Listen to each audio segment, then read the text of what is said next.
Nitory ny commune Antananarivo renivohitra Ramatoa Lalatsina Ravololomanana fitoriana izay napetraka eo anivon'ny tribunal ny sanany ady amin'ny fanjakana. Nangatana ao anatin'izany ny fampiantony, ny fampiarana ary fanafonana amin'ny fanapakevitra ny raisin'ny filan-kevitry ny commune momba fampiasana ny tany eny Andotapenaka avy amin'ny groupe Tico anovana fourrière.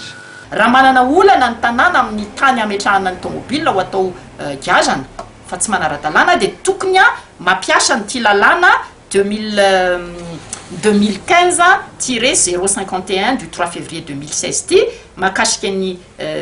orientation ny aménagement du territoire sy le lalàna 2015-052 tamin'ny 3 février 2016 ihany mahakasika ny urbanisme sy ny habitat. Misy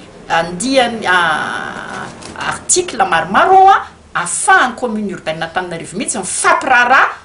mamfanajana ny lalàna amin'ny aménagement du territoire azahoana tany anaovana fourrière fa maninona le tany Andotapenaka dia izay zany tsara dalàna nandraisana an'izy io ka noho izany nambarako fa rehefa tsara dalàna le izy dia anao requête manana recours arzoako izany dia anao requête efa tafapetraka eny amin'ny tribunal administratif tamin'ny 20 septembre lasa teo ny requête anankiroa izay napetrako amin'ny maha-mpanolo-tsaina ny tanàna Antananarivo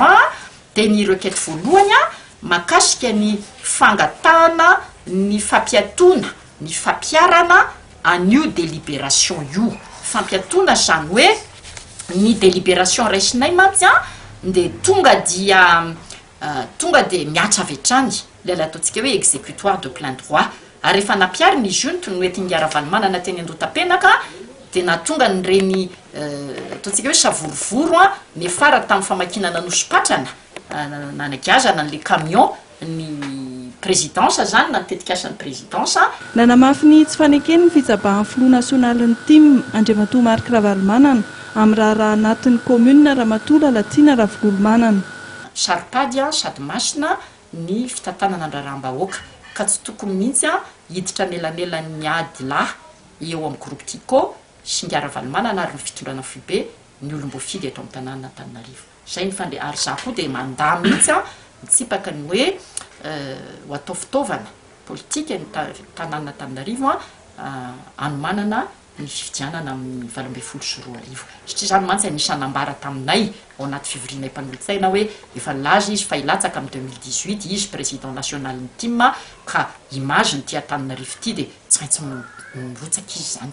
amin'ny Antananarivo dia zany laza hoe tsy mety zany. Nitaiky ihany koa ny tokony ametrahany be ny tanàna Antananarivo mazava mila raha-pahamehany ny tenti-tiandro anatotosany ny fandaranasany ary ny teti-bola anaovana izany.